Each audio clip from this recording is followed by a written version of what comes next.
So anyway, at this point, we're going to take a quick commercial break, and we'll be right back after these messages. Don't go anywhere.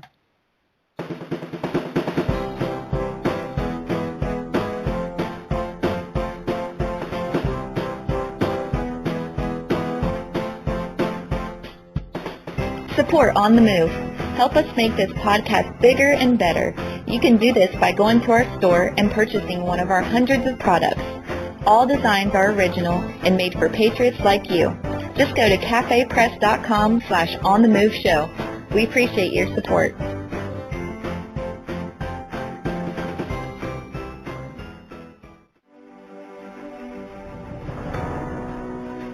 Hi, I'm Latasha Worley, and I work with candidates to creatively and effectively communicate their message to voters. I offer professional graphic design services, from yard signs to flyers, from logos to vehicle magnets. Email me today at latashaworley@gmail.com. That's LATOSHA Worley@gmail.com for a quote on items for your campaign. And we're back. I appreciate you all sticking with us. All right, so we got some chatter going on in the chat room right now, and I'd like to point out the fact that Dave from the chat says the IFTA is supposed to pass on funds created from purchases of fuel by trucking companies. This was supposed to offset the cost of the highway repairs and streets, but like most of our government programs, it doesn't work. And I have to agree with that, honestly. You know, things that were created through our government, they start out with one intention, and they end up being twisted and manipulated, and they turn into something totally different. You know, all we have to do is look at our executive order process for that. That was created to manage agencies within the executive branch, okay? It was meant to be internal policies that they could use to change little procedural things within the executive branch of the government. Look at what they're using it now. The executive orders are now able to limit every aspect of your life in society. That's not what it was meant to do. The executive order was never meant to have that kind of influence or control over your life. But, you know, that's just me. You know, I have a distaste or a distrust for governments, in my opinion. Not that I'm an anarchist, but I can see that when a government gets involved, it becomes less efficient. Government kills incentives, and it kills efficiency.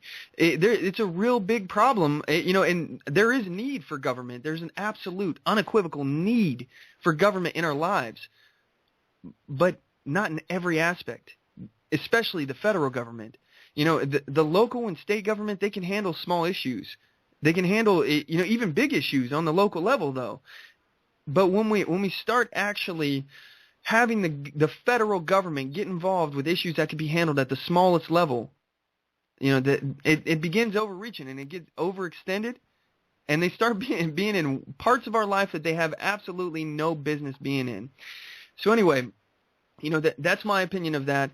But you know, we have a caller here, and it's the guest that I told you guys about, special guest Mark Goodwin from Preparedness.com.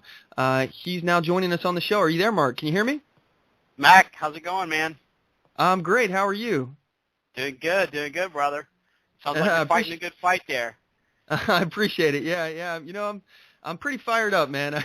There's a lot going on that's got me all fired up. But you know, I wanted to invite you to the podcast. You know, I've listened to your show, and I'm really excited to have you on. By the way, man, you know, I'm a big fan of what you guys are doing over there. So I just wanted to give my listeners a little background here and have you tell them about your show, kind of what it's about a little bit. Can you give everybody a heads up of what you talk about? Yeah, Preparedness.com. We do 2 shows every week on the Prepper Recon podcast. It's replicated to our YouTube channel. You can also find us on Stitcher and YouTube, and we try to talk about liberty-related issues, a lot of the same stuff that you talk about on The Move. We also talk a lot about preparedness, and we talk a lot about economics, because I think that our financial situation that we're in right here in America, I think that's the number one threat that we've got to worry about. Now, when I say that that's the number one threat, of course there's other threats. You know, you've got EMPs and other things that can happen. But you know, even if you're prepared for the zombie apocalypse, which is probably a highly unlikely thing to happen, Although, I don't know, Monsanto's probably got some kind of virus out there that could probably actually affect a zombie apocalypse. But even if you're prepared for the zombie apocalypse, you're going to be better prepared for a hurricane, a EMP strike, economic collapse, all of those things. So if you're prepared for one thing, you're sort of by default prepared for everything else. Absolutely. And as far as the zombie apocalypse, I think we're actually in the middle of the zombie apocalypse. We have all these left-wing nut jobs out there, just drinking the Obama Kool-Aid, and they might as well be zombies as far as I'm concerned, because they're brain dead as it is anyway. But I digress. Amen. So here's my question. For me, I started prepping. I got into prepping probably, I don't know, about 5 years ago or so, and I really like it. I look at it as a hobby. Even with the effect of being able to survive in after a nuclear disaster or emergency situation. That's all fine and good and everything. But I like it. I enjoy prepping. I enjoy doing it. It's kind of therapeutic for me. I going through my preps and organizing things. I like doing that kind of stuff. But I got a question for you, Mark. What actually got you into prepping? I would say that I first snapped out of my normalcy bias, probably with everybody else, on September 11th of 2001. I realized that our society's not as safe as we thought we were. That brought an instantaneous halt to transportation. You couldn't get on a plane for weeks. It brought to a halt communications all around the city of New York. The phone lines were overloaded. You couldn't call in, call out, unless you were a member of the government and you had some type of priority clearance to be able to get access to those lines. A lot of everything on Wall Street came to a complete stop.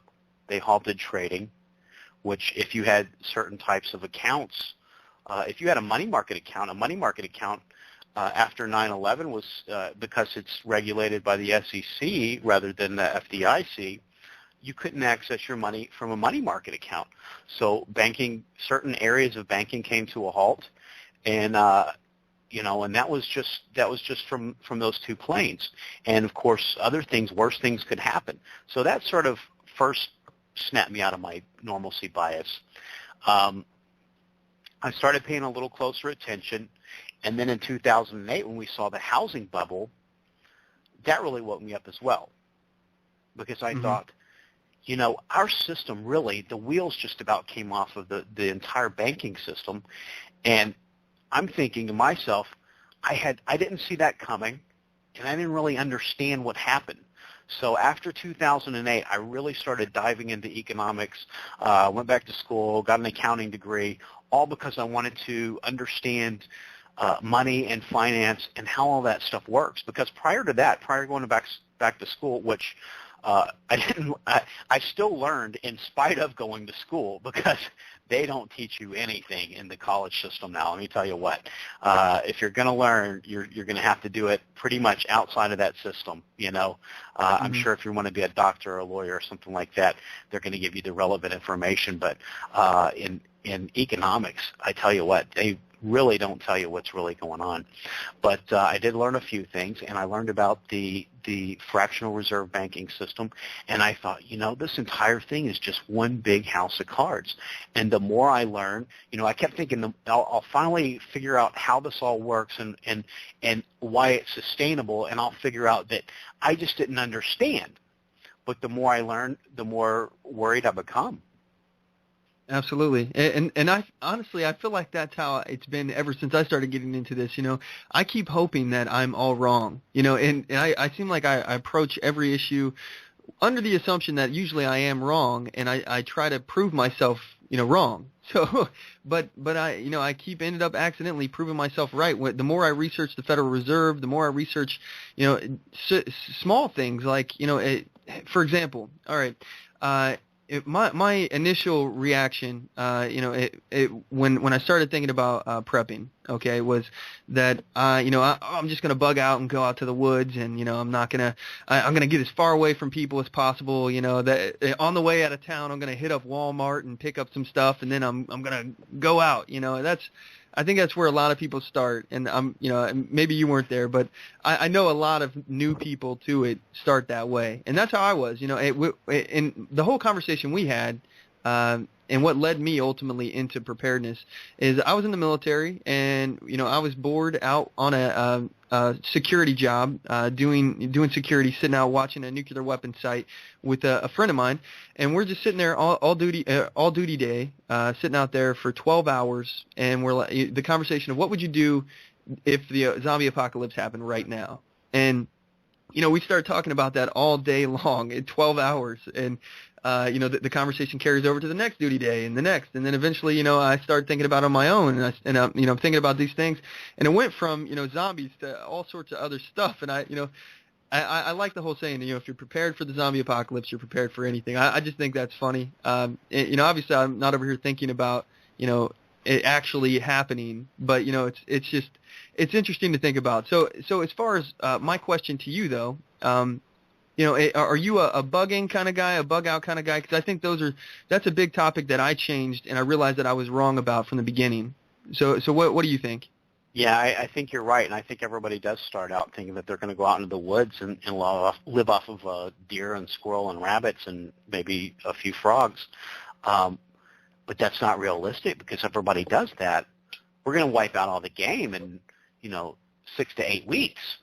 So then you're going to be foraging grubs, and then soon they'll be gone, and it's just not sustainable. So you want to position yourself to shelter in place, unless it's one of those situations where that's not going to be possible, and then you've got to be ready to bug out if you have to. But unless you absolutely know that bugging out is going to increase your chances of survival, you want to bug in. Some of the situations that might cause you to have to bug out might be a chemical spill. Mm-hmm. If you live anywhere near any rail stations, there's always the possibility of a train going off the rails and having a chemical spill nearby. So if that happens, you might have to be one of the first people to get on the roads, because I'll tell you what, if you're not first, especially if you live in a big metropolitan area, chances are you're going to be stuck in a traffic jam. And now you're in a car in a traffic jam with this chemicals heading your way. You're probably worse off than you would have been if you'd have just stayed home and taped up your windows and taped up your doors. That's a good reason to have a gas mask. They're about $40 or $50 online, and it's one of those things, you buy it and you hope you never need it. But if you ever need it, it's going to be just like car insurance. You either bought it before you needed it, or you're not going to get it. Exactly. Yeah, and there's a few other things that would cause you to have to bug out. If you're in a metropolitan area and there's massive social unrest in your area, you might have to leave. There could be a dirty bomb, terrorist attack, and that's another one of those situations that you've got to have your bug out bag packed. You've got to never let your gas tank get below a half a tank. You've got to know where your money and your weapons and everything that you're going to take with you, that all has to be able to get in the car in less than 5 minutes, and you got to be on the road in 5 minutes, because in 15 minutes, all the guys that were on the road in 5 and 10 minutes are already on the road, and it's a traffic jam. And now you're worse off because you're out on the road in this situation rather than being in your home. But for most events, you're going to be better off to ride it out in your home. At least you have a dwelling. You're familiar with it. Hopefully you know your neighbors. If not, try to connect with the people that live around you and make some connections in your community. And you don't have to tell it. There's operational security, which means we don't tell everybody that we're preppers, because if we do, when the zombies hit the streets, everybody's going to be at your house wanting all your beans, bullets, and Band-Aids. And so you don't start the conversation out, hey, are you a prepper? I'm a prepper. You start out with, if you live in South Florida like me, oh man, hurricane season's just about a month away. Are you starting to get ready yet? What do you still have some supplies from last year? You start the conversation like that. If you live in California, where the On the Move show is, then you started out, oh wow, the Ring of Fire has been really active lately. How well prepared are you if we had a big one tomorrow? There's other ways to start the conversation besides coming out and divulging all of your preps. Absolutely. I absolutely believe in operational security, but that is one of those do as I say, not as I do kind of situations, because I'm obviously a little bit hypocritical here telling you guys not to tell anybody when I'm telling everyone that's listening today. But, it's great practice, and I've actually had that situation. Back when I was in the military, I had told people, people had overheard conversations I was having about prepping and things like that, and I really got a gut check the first time I had somebody say, oh, I'm just going to go over to Mack's house, and if something ever hit the fan, like that kind of feeling. I was like, oh, wait a second, I hadn't planned you in my preps.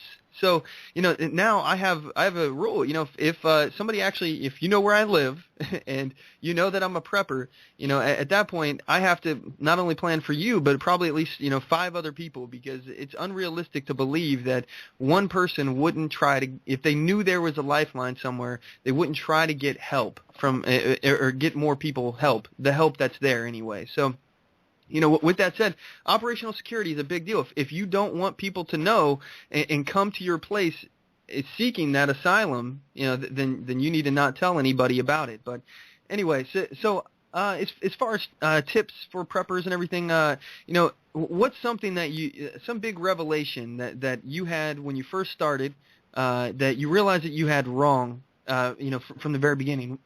Well, what's something you changed your mind on? Well, I think that everybody wants to start with the sexy stuff. They want to start with the beads and the bullets and the Band-Aids, and they want to make sure they got all their medical supplies and their guns. Everybody likes this, oh, this is a great excuse to go drop $5,000 on guns and ammo, right? But I think that the first place we need to start is to start with ourselves. We have a 7-step survival plan on Prepper Recon, and you can access that. You can go to PrepperRecon.com and go about halfway down the page on the left-hand side under categories and click 7-step survival plan. And our first step in that survival plan is body, mind, and soul, because you are your number one survival tool. So I don't want to call anybody a tool, but I think you know what I'm talking about. Yeah. So your body, you want to make sure that you're putting good food in there. You don't want to be putting a bunch of junk in your body all the time. You might have to survive on junk after it hits the fan, because we know that Twinkies will last about 20,000 years without going bad. So they are good survival food, and they're not very good for you. Most of the stuff that doesn't rot isn't great for you. But you want to try to be eating healthy and taking care of your body. You want to be getting some exercise, because in disaster scenarios, you need good muscle tone. You need good cardiovascular conditioning. I live in South Florida again, and after Hurricane Wilma, I went around with Samaritan's Purse, and we were clearing driveways and putting tarps on roofs, and a lot of chainsaws and moving a lot of wood and stuff like that. And it's very, very physical, and in those conditions where you don't have electricity, the hospitals and the emergency rooms, they're already overwhelmed, so they can't really deal with an extra surge of people that are out there passing out from exhaustion because they're in bad shape, or cutting their leg because they're too weak to keep the chainsaw up. So you need to be in good physical condition. Mind, knowledge weighs nothing. It doesn't go bad, and nobody can steal it from you. So listening to On the Move show and getting ideas from Mack and going to Prepper Recon and reading books about prepping and building your skill set, that's something nobody can take away from you. And so, no matter how well prepared you are, someday, you're still gonna die. 10 out of 10 people still die. regardless of how well prepared they are. So you need to think about that day. I'm not gonna preach a sermon right now, but for me, that means trusting in the blood of Jesus Christ to save my soul and to trust in God to forgive me of my sins. So I want to be prepared for that day because it is an inevitable thing that happens to everybody. After that, so that takes care of body, mind, and soul. The number 2 thing on our plan is budget. Because if you don't have a budget and you don't stay within the guidelines of a budget before you get out there and start buying your beans and your bullets and your Band-Aid, you start buying all this freeze-dried food and fancy guns and high-end ammunition, the next thing you know, you've created your own personal stuff hits the fan moment financially. So I think that's the first 2 things that people don't think about. They jump right into the beans, bullets, and Band-Aids, and they don't take care of that foundation of getting their self squared away and getting on a good budget. Absolutely, yeah, and that's very important. It's a very daunting task when you're first starting getting into prepping. Like for me, I looked at it and it was just a very difficult thing to find out where to start. What do you buy first? What do you do first? And I definitely do agree with you. Knowledge is by far, the best prep that you can have. You are absolutely right. It weighs nothing, and it's something you can take with you. Even something as small as learning how to work on a car. That's something that has practical help for you that you can use down the road, whether or not a survival situation happens. It's a good skill, and knowledge is never a bad thing to have done. You're never wasting your time when you learn how to do something. So, I definitely agree with that. Let me ask you though, as far as food is concerned and whatnot, and your physicality. One question that's always kind of been in my mind: is it better to be a big beefy bodybuilder looking guy, or is it better to be a fatty, and have a bunch of fat reserves that you can your body can eat, to cannibalize itself during a starving situation, because it takes a lot of energy to keep all that those muscles fed and everything. So what are your thoughts on that? Well, you definitely don't want to be super overweight. I guess maybe an extra 5 or 10 pounds might give you a little cushion for hard times. Most people in America don't have any problem with that. That's not their issue. That, I need to put on an extra 5 or 10 in case the zombie apocalypse hits. Most of us have got that. We've got that covered, so we don't have to worry about that.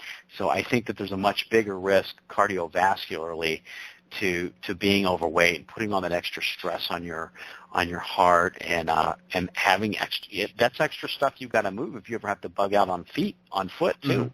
Absolutely. You got to move all of that, and it's going to slow you down. So there might be an argument for having an extra 5 or 10, and I can say with certainty I've got that covered. I would say you definitely don't want to overdo that. Yeah. Now the next thing I do, my 3rd step is the bug out bag. And the reason I make that the 3rd step is because you got to be ready to go if you have to, and you're either going to leave first or you're not going to leave at all. And the good thing about a bug out bag, if you've got enough stuff in there to sustain you for 3 days, it's also a bug in bag. You've got a good medical kit in there. You've got maybe a small pup tent. Amazon, they sell a really nice little bivy tent that weighs about 2.5 pounds, and it's about 41 inches wide, so you could get 2 people in there. It'd be a nice tight fit. It'd be nice and cozy, but you could get 2 people in that little bivy, and it's 2.5 pounds, or about $60 or $70, I think, but it's shelter, because the survival rule of 3 says that you can make it about 3 minutes without air, 3 hours without shelter in bad conditions, because you can get hypothermia if you get wet and you got a lot of wind and it's cold, about 3 hours before you start shutting down from hypothermia. And then I think the other ones are, you can make it 3 days without water, so you want to have a really good water purification system in your bug out bag. I like the Katadyn Hiker Pro. It's not the most expensive Katadyn. It's about $70, and it'll purify about 200 gallons of water. So for a bug out bag, you should definitely be able to get somewhere that's a little safer by the time you've went through 200 gallons of water. Absolutely. And then you can go about 3 weeks without food, but you don't really want to bug out with thinking that you're going to go 3 weeks without food, because you're not going to have any energy. So you want to have some high energy stuff in your bug out bag. Granola bars are great. Nuts are really great. They've got a lot of good fats in them and protein, and it's got, most nuts have got a little salt on them, which you need that as well to keep you going, and just a few high calorie items in there. You know, those like Chef Boyardee canned pastas are a good thing for your bug out bag, because you can just pop the top and eat them straight out of the can. If you've got somewhere that you can heat it up, that's great. But if not, you could eat them cold. That's one of those things you really don't want to be eating prior to the stuff hitting the fan, because they are loaded with fat and carbohydrates and calories, which is horrible in a normal situation, but in a survival situation, you know, that's getting a lot of bang for your buck. Absolutely. Yeah. And as far as you know, as far as water storage and whatnot in a bug-in type scenario, I'm curious, because obviously, you know, it's good to have water purification methods and everything, but how much water would you say, or what kind of tips would you have for people who are planning on storing water at their bug-in location? Yeah, if you've got the space to do it, you know, try to store up 10 to 30 days, and you don't have to go buy bottles of water. You don't have to go buy, you know, the jugs from the grocery store. You can just take, if you drink pop. I don't really drink pop, but some people like the Arizona iced tea, and that comes in the big thick gallon jugs. That's good plastic for storing water. I like Ocean Spray cranberry juice. So what I'll do is, when I finish a bottle of juice, I'll rinse that out, fill that up with water, and put a little date sticker on the top of it. And your water, you can store it like that for about a year, and you dump it out and fill it back up out of the tap. And you know, don't bother filtering it, because chances are you're not going to use it, and the year's going to go by, and you're going to dump it out and just refill it. And then you've got your, you know, if you filter water out of the tap, then you just keep your extra filters on hand, and then when you get ready to use it, then you filter it, because otherwise you're wasting filters to filter water that you may never use. And you know, whatever you've got room for, if you've got a nice big garage, you've got a nice big shelving system in there, and you can store 30 days, store 30 days, you know, because it's a really critical item that you need to have. If you don't, try to store 10 days. If you live in an apartment, you really press for storage space. One of the things I recommend is, you know, one of the cheapest things you can store for food are beans and rice. And white rice will last for about 20 years without going bad, and maybe even longer if you put it in a Mylar liner and seal it off with an iron. And you can put that in a 5-gallon bucket, and you can get about 20 pounds of rice for about $7 at Walmart. And then you can put about 10 pounds of beans in there, which you can get for $1 a piece. So for $17, you've got a 5-gallon bucket full of dried food that will last for just about forever. The beans will last for about 7 to 8 years, depending on what type of bean they are, some even longer. And in that Mylar, up to 15 years.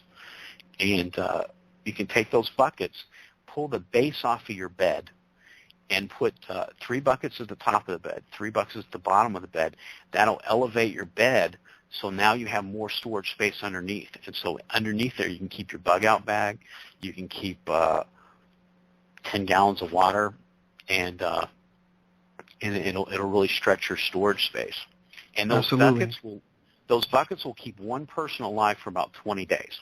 So 2 people, 1 bucket's about 10 days worth of calories on a 2,000 calorie a day diet.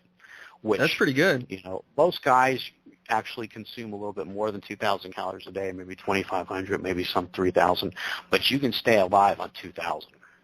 Well, in a survival style situation where you're expending a lot of energy and things like that, I've read that you want to have about 4,000 calories to replace what you're burning, because you usually in a sedentary office-style lifestyle, you're only burning somewhere between 2,000 and 2,500, and it's about 1,500 to 2,000 for women. So you got to be able to replace your calories, otherwise your body starts cannibalizing itself. And as far as water storage, from what I understand, it takes about a gallon of water per day to replenish the water that you've used, and you need about an additional 2 gallons a day for cleansing and things like that, cleaning your dishes yourself, hygiene, things like that. So it's, as far as the way I've always prepped, I've always looked at it as 3 gallons of water per day per person, and that will tell me how much I actually will need. So.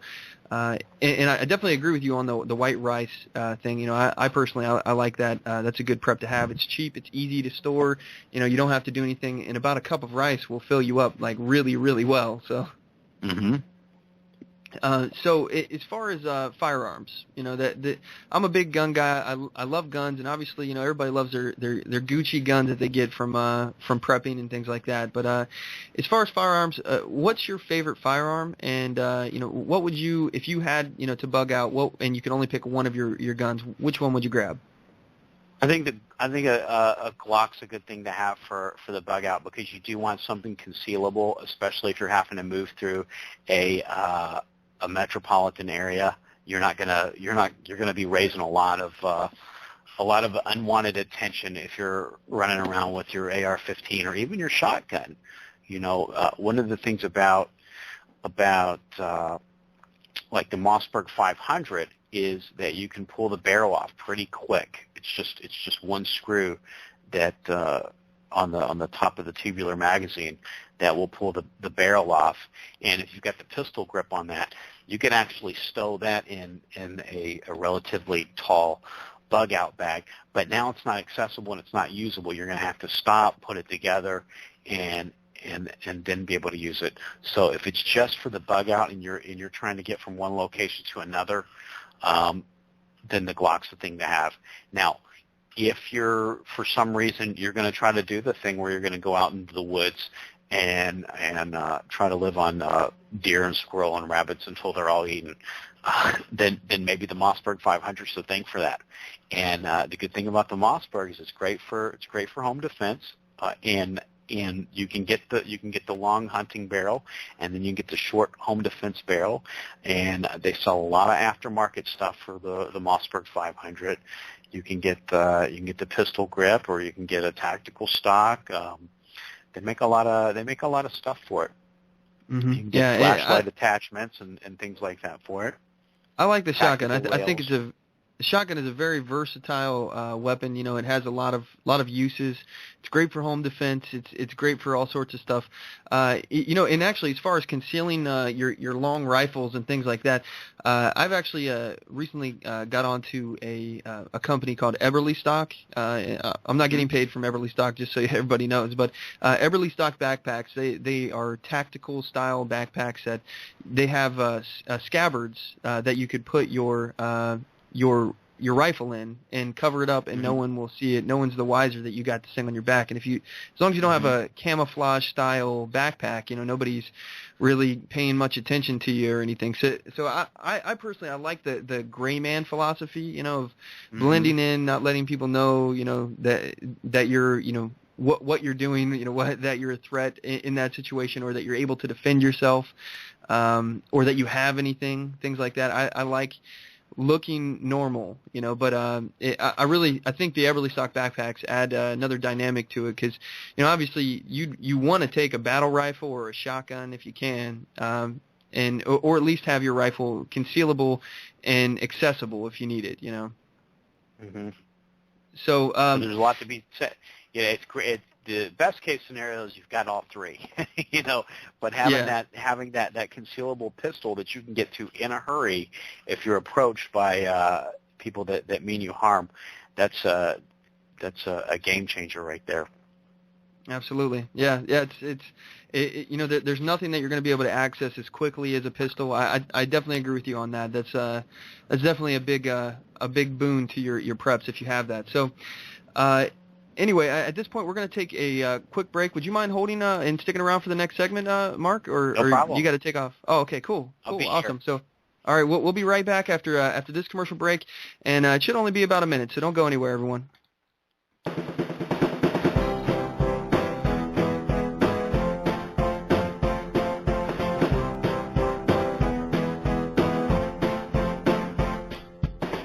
Support On The Move.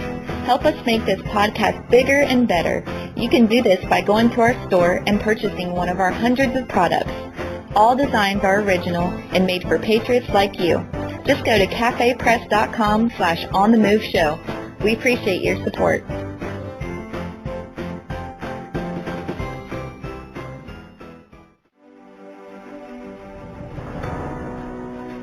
Hi, I'm Latasha Worley, and I work with candidates to creatively and effectively communicate their message to voters.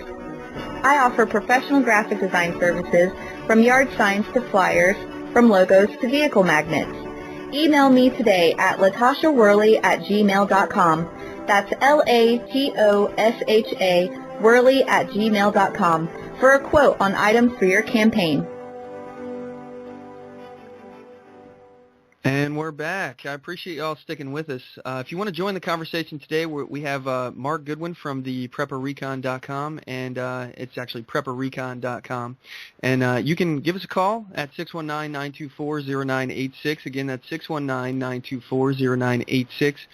Or you can email the show at talk@onthemoveshow.com, and you can ask your questions for either myself or Mark, and we'd be happy to answer it for you live on the air. So we have Mark here. He's still on the line with us. So Mark, I understand that you've authored some books, and I'd like to give you an opportunity to tell us a little bit about your books, and maybe give us a heads up as to why why you felt that you should write books. So go ahead and give us some information on it. Oh, well, I guess it's just all kind of a hobby that just got way out of control with prepping and Prep for Recon, and then the podcast, and then it turned into a book series.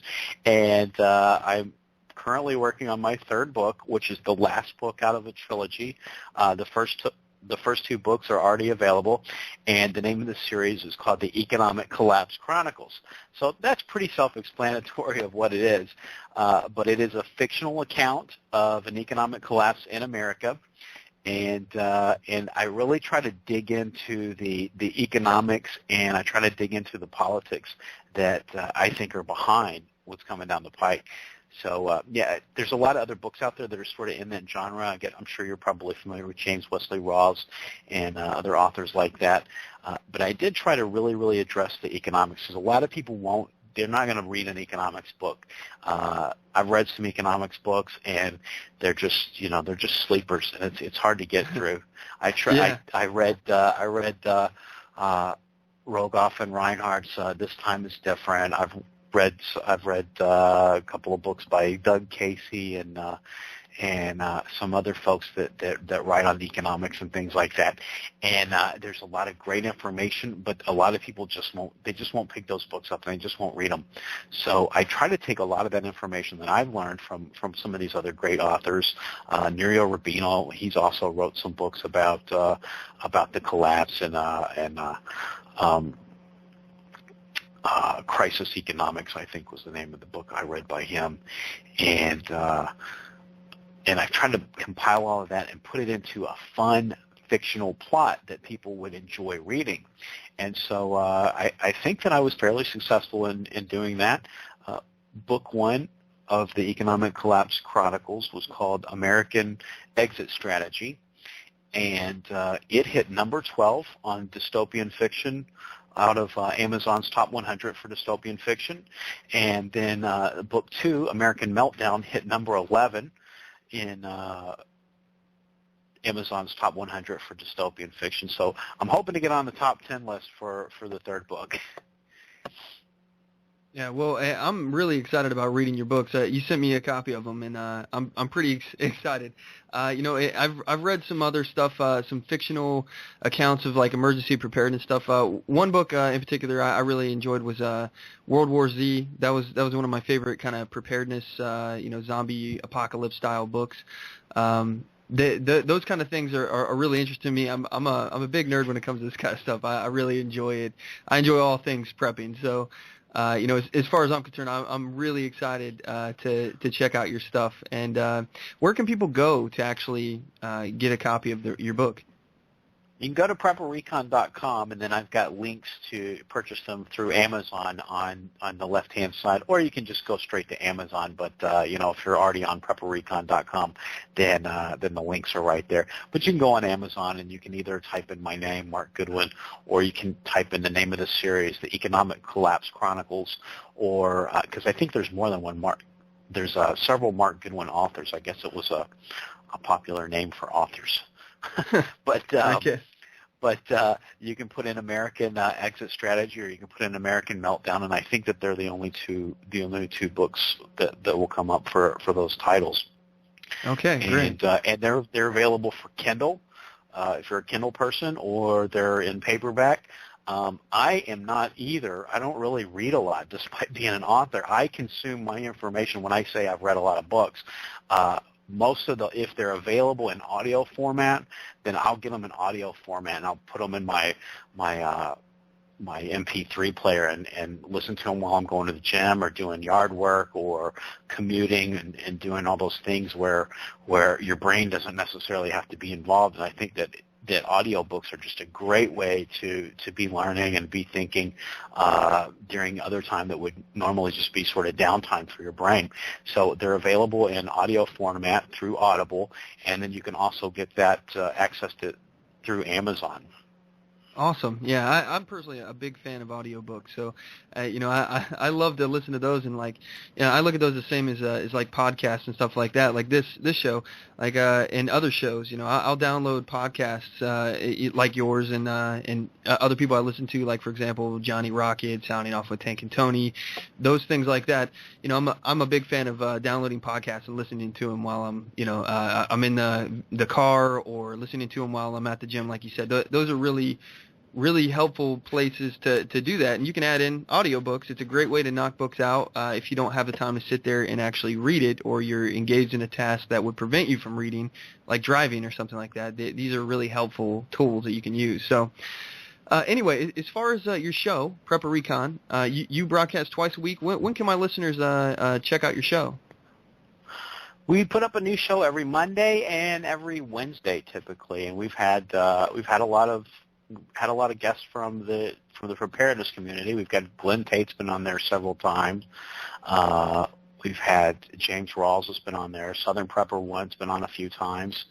As far as like liberty-minded people, we've had John Jacob Schmidt from Radio Free Readout, which is another great podcast. And I usually listen to that Sunday night late.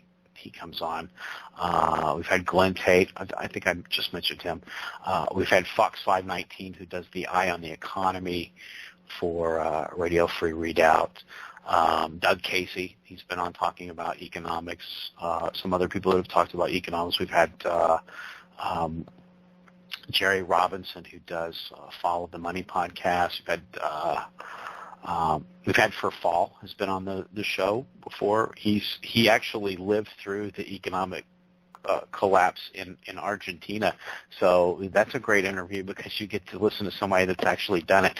All the rest of us, everybody here in America, we're all speculating on what it's going to look like, but this is somebody that's actually been through it, and he knows how bad it can get. And so after that he left. I think he lives in Ireland now. But, it got really, really bad. It still is really bad in Argentina. They just they can't seem to get it together financially, their country. And we're on the same road. What happened to them is they had this overbearing debt.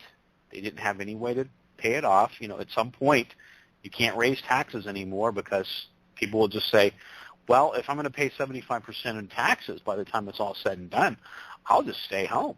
I won't do anything. Absolutely. Yeah, because that's it. You deter people from being productive, and that's about where we're at now. Our top tier tax rate is 39.5%. If you're self-employed, you're paying 15.1% to Social Security and Medicaid. You still got to pay. So that's 39.5%. 5 plus. So that's 54.6%. Now you still got to pay. And you live in California. What's your state tax rate? Oh, I'm actually in rate? Vancouver. I'm actually in Vancouver, Washington. So you're in Vancouver. I'm sorry. Oh, no worries. I didn't mean to call you a communist to listen. Well, don't worry about it. I still have the shadow of Portland looming over me, so I can feel the communist presence right next to me. Good for you. But they've still got state tax. Let's say it's 10%, which I think it's more than that.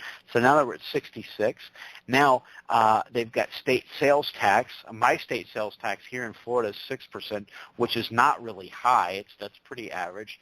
So now we're at 72.6%. We still got to pay property tax because here in America, you don't really own your property anymore. You're just renting it from the government.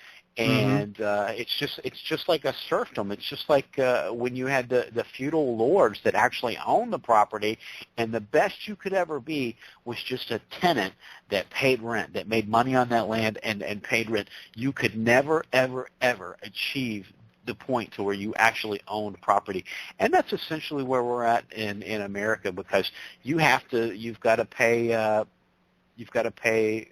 the property taxes, and there's no way around them.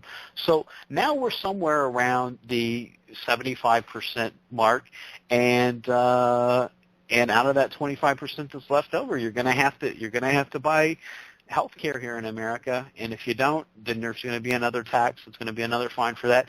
So a lot of folks are just dropping out, and they're just saying, well, I can get free food stamps, I can get free health care, I can get free housing, I can get assistance for my living expenses and everything else pretty much paid for by the government if I'll just stay home or file for say that I'm disabled. I'm sure everybody's got some ache or pain somewhere, especially if they're over 40 like me. You start feeling it. Every morning you wake up and say, I feel disabled. I should be able to get a check. So a lot of people are just choosing to do that, and so that's putting a bigger burden on the system every day. So Absolutely. there's less people. There's more people getting in the wagon and less people pulling the wagon. Exactly. And actually, I talked about this kind of overtaxation. I was talking about it this Friday on Sounding Off with Tank and Tony, and I was mentioning the fact that the Democrats, they seem to understand the concept of taxation when it comes to cigarettes. When they overtax cigarettes, they realize that, and they do this because they want to lower the demand of cigarettes. They want to lower the amount of use of cigarettes. They intentionally overtax it to price people out of the market on cigarettes. So they don't seem to understand the correlation, though, when you start taxing industry and you start taxing people for doing the job. So somebody can say, I'll earn just as much money, or if not more money, if I mooch off the government, than if I go and bust my hump every single day, at a 9-to-5 job, or get 2 jobs, or like Obamacare is trying to do, make it so you have to have 2 part-time jobs in order to have the equal pay of one full-time, because nobody will hire you because it costs too much money to pay for your health insurance, or at least as a full-time employee, or they can't go over their certain amount of mark of people that they have working for them, because then they'll have to pay for all the health insurance. This is all this stuff. This is why we see people leaving New York City, the communist state that's formed there. But anyway. I don't get the whole fact that the Democrats, they don't seem to grasp that situation, that you tax industry, you're going to have less of it. They understand that you can tax cigarettes and you'll have less use of it, though. I don't understand why they don't get that simple concept.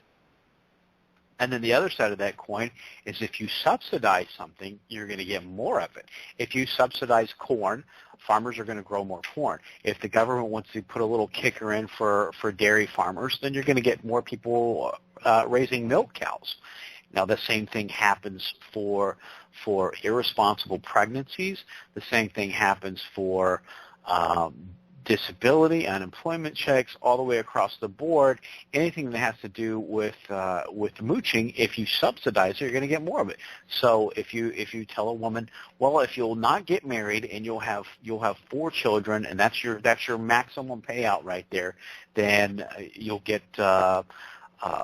basically about $20,000 tax rebate for doing nothing, even though you've had all your bills covered, so you really don't need it for anything because the government's paid for everything. So they're going to do that, and that's just going to become like a job for them to just breed children that they otherwise had no intention to have. So that's a double whammy on society, because now you've got someone that's for the sole purpose of getting that income tax rebate check, the earned income credit at the end of the year for not working and just having children. They're gonna make sure they've got the maximum 4 kids for that, and you've got people that basically see their children as livestock, because they would have otherwise never had them. They had no desire to have 4 children, and you know, to get the credit, they have to, whether they have a father or not, they have to say that there's no father in the home. So they're encouraged to do it outside of the family unit. So now these children have, you know, they're basically unwanted. They don't have a father figure around, and they're just pushed out into the street as quickly as possible, and to repeat that cycle that they saw their mother do. And it's just going to hit a tipping point, and I think that's one of the main reasons that we have to prepare. And it's a social problem as much as it is an economic problem. It's a problem. It's a flawed thinking, and it's just I don't see any end to it. I just really don't think that there's much hope of us pulling out of this tailspin. So well, that's the reason I'm a prepper. We've got a $17 trillion debt right now, which doesn't account for the unfunded liabilities, which are over $100 trillion when you project it forward with all the Social Security that the baby boomers have been paying, you know, and they've been paying into Social Security, so they've rightfully earned that. They've had if they were self-employed, paying 15% into the system with Social Security and Medicare together, or they've had a job where they were paying 7.5% and their employer was putting in 7.5%, which if your employer wasn't putting that money in, then that 7.5% could have went in your pocket. So you still look at it as if you're an employee, you're still the one paying for that.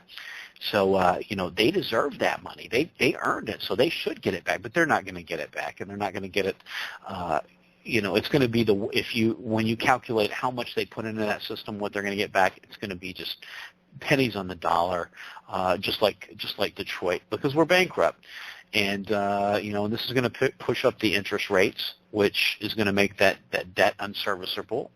So it's just a bad cycle, and once the dominoes start falling, I think it'll get bad fast.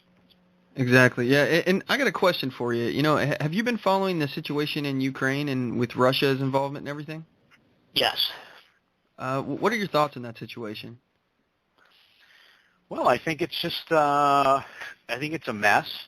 I think that you've got a country there that you've got different people with different ideas on how things should be, just like you have in Venezuela right now. You've got the people that would like to be a little bit more liberty-minded and a little bit more capitalistic, and then you've got the Chavistas that are really, really happy with living on the government dime, and they're tearing that country apart. You've got Ukraine. You've got the people that would like to be with the EU, and you've got the folks that would like to that have a lot of Russian heritage, and they would rather be with Russia, especially in Crimea and eastern Ukraine. And you know, I think that for the powers that be, they really don't want to see that happen. Because if certain regions of Ukraine can pick and choose where they want to be, and if Crimea wants to be part of Russia, and Kiev wants to be part of the EU, and eastern Ukraine wants to be part of Russia, then you start splitting it up. That doesn't look good, because what does that say for America, where Texas would maybe rather not be part of America, or maybe where the inland Northwest in Idaho and Montana and some of those states up there would rather not be part of America. And maybe South Carolina, I think they've got a little bit of a precedent for not wanting to be part of America. And, you know, so if they rubber stamp that, then what's to stop states here and the people here saying that they're fed up with the federal system in America that's gotten so far away from its Constitution and so far away from what we were supposed to be that they just don't want to be a part of it anymore. And we're polarized between the left and the right, and there's just no common ground at all because we just have completely different ideas. And you know, I can't sit down with a liberal and have a conversation because we just don't agree on anything. And I don't understand their thinking, and it's like we don't speak the same language, and it's hard to believe that we're both Americans because we just have such different polarized ideologies of what we should be. But I think there's also a lot going on there with energy. Usually anytime America gets involved, there's something to do with energy somewhere, because if it was really about spreading democracy, which is confusing for everybody, I know, because we were established to be a republic, so why are we trying to export democracy on the rest of the world when we're not even supposed to be a democracy? We were supposed to be a republic. So exactly. That's very confusing for people. And then when you see us propping up the Saudi royal family, which persecutes Christians, which won't allow people to have Bibles, which will actually execute a Muslim that converts to Christianity in Saudi Arabia, when we see the American government propping that up and providing military support for the Saudi royal family, then it's confusing because we know even if we were supposed to be a democracy, that's not what that's about because they're not a democracy. That's a dictatorship. It's a very authoritarian form of government, and it has nothing to do with democracy. So we know that there's some lies coming out of that. So there's got to be another reason, and I think that when we look around, when we look at Iraq and we look at Afghanistan and we look at that region and we look at Saudi Arabia, we know that it's energy that's motivating us to get involved. So let me ask you: do you think that do you think that we're looming into or World War III is on the horizon? Do you think that Russia's involvement with Crimea and Ukraine, is emboldening countries like China to attack Japan and take back things that they have conflict over, and Taiwan, things like that? Do you think all of this is kind of like the lynch point moment where the tensions start arising and getting too far out of control? And eventually, at some point down the line, we're going to be at war with Russia and China? Well, very well could be. I mean, we're certainly not making friends and influencing people over there in the region by alienating Russia from the SWIFT system and cutting down the MasterCard and Visa programs for Russia to be able to settle commerce with those systems. We've encouraged. They already had an agreement between Russia, China, India, and Brazil and South Africa, which are known as the BRICS nations. They were already working on a common trade settlement bank between those five nations, to where they didn't have to use the dollar to trade between one another, whether it was gas or goods or hard goods or commodities or anything. They would be able to settle either in their own currency or to have a common currency between the five that would act as a international trade currency for those five countries. So they were already moving away from the dollar, and I think everybody's moving away from the dollar. China announced last year that the world needs to de-Americanize, and what they meant by that was getting away from the dollar. So by thinking that we're enacting sanctions on them, we're reducing the demand for the dollar and actually expediting our own demise. Yes, sir. Yeah, and I really do, agree with you on a lot of those issues as far as that. And to my listeners, definitely check him out. He's definitely not all about emergency preparedness. You got a really good head on your shoulders, economically and foreign policy wise. I really like a lot of the viewpoints that you said, and honestly, I have to agree with you on a lot of that. So anyway, Mark, we got to wrap up this segment here, and we're going to move on here and go into some other news and everything. So I just want to say thank you so much, Mark, for joining us. And again, can you let my listeners know one more time where they can find out your stuff and listen to your program? Absolutely. They can check me out at PrepperRecon.com, and twice weekly broadcast is called the Prepper Recon Podcast, and you can find that on Stitcher, iTunes, on PrepperRecon.com. You can either stream it or download it. It's all free. Or you can check it out from the YouTube channel. And then my book series, which I talk about a lot of those economics, and I put it all into a fun fiction form. It's called The Economic Collapse Chronicles. Book 1 is American Exit Strategy, and Book 2 is called American Meltdown, and both of those books are available through Amazon in Kindle, PDF version, or paperback, or Audible, the audio edition. And Book 3 will be out this summer, and it's going to be called American Reset. Absolutely, and I'll go ahead and add those to our Amazon store too. So if you go to OnTheMoveShow.com, you can pick up his books from there as well. So I wish you the best of luck, Mark, and I sure do appreciate you coming on the show. And thanks again. You're welcome on anytime, by the way. If you have anything you want to talk about, hit me up. All right, man. Mack, thanks for having me on the show, and good luck to you. And keep up the good fight. You're doing great work out there. God bless. Yes, sir. Thank you. You too. That's a good American right there for you guys.